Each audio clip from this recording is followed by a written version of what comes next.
To the UK now, where a van has hit a crowd of pedestrians near Finsbury PArk Mosque in North London, injuring several people. The Metropolitan Police have described it as a major incident. Ambulances are at the scene and one suspect has been arrested. The vehicle is believed to have struck Muslim worshippers who had just attended a late-night Ramadan prayer service. At this stage, it is unclear whether it was a deliberate attack or an accident. Let's go live now to Mohammed Shafiq, Chief Executive of the Ramadhan Foundation in the UK. Good evening to you, or good morning, in fact. So far, we don't know the motive, do we, how this happened, but it did happen near one of the UK's biggest mosques. Does it look like Muslims were deliberately targeted? Well, from the conversations I just had with a number of eyewitnesses who were there at the mosque tonight, it does look like it was a deliberate attempt to run over people leaving the Finsbury PArk Mosque. There were a lot of Muslims, as you said, coming out of the mosque after evening prayers. It's Ramadan, the last week Ramadan started this week.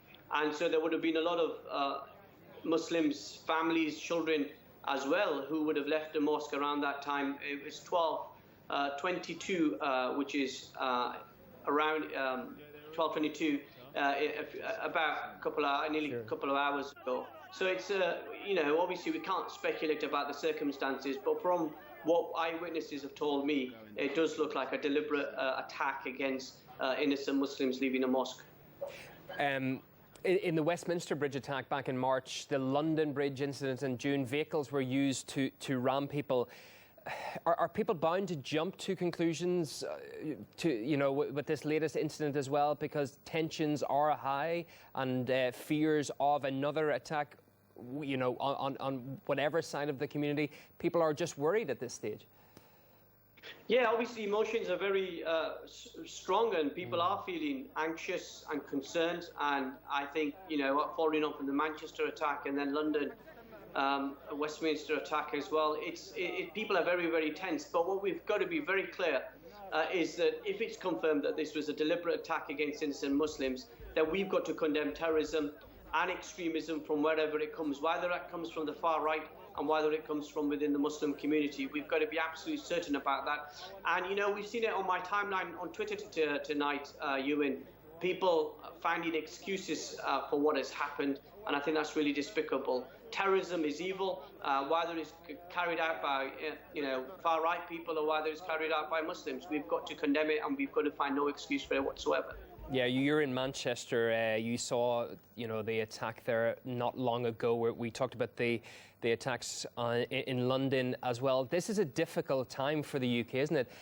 If it turns out this latest event to be terrorism, how disruptive, again, could this be? It will be very, very destabilising for our country, and a wake-up call, because when we have the terrorist attacks carried out by Muslims, we get told that it's, the Muslim leaders have to speak up, imams have to stand up. We know that a year on from the brutal murder of a Labour MP, Joe Cox, carried out by a far-right extremist, we know, if this is confirmed, that this is again is far-right terrorism being carried out. We've just got to give, a real clear message that all of us have got to stand up against violence and extremism from wherever it comes, and we must not allow either the far right or the extremists from within the Muslim community to divide us, because in the end that's what the terrorists set out to do, is divide communities, cause hatred and division, and we must not allow them to succeed. Okay, we were speaking to Mohammed Shafiq, Chief Executive of the Ramadhan Foundation in the UK. Thank you very much. Thanks, Ewan.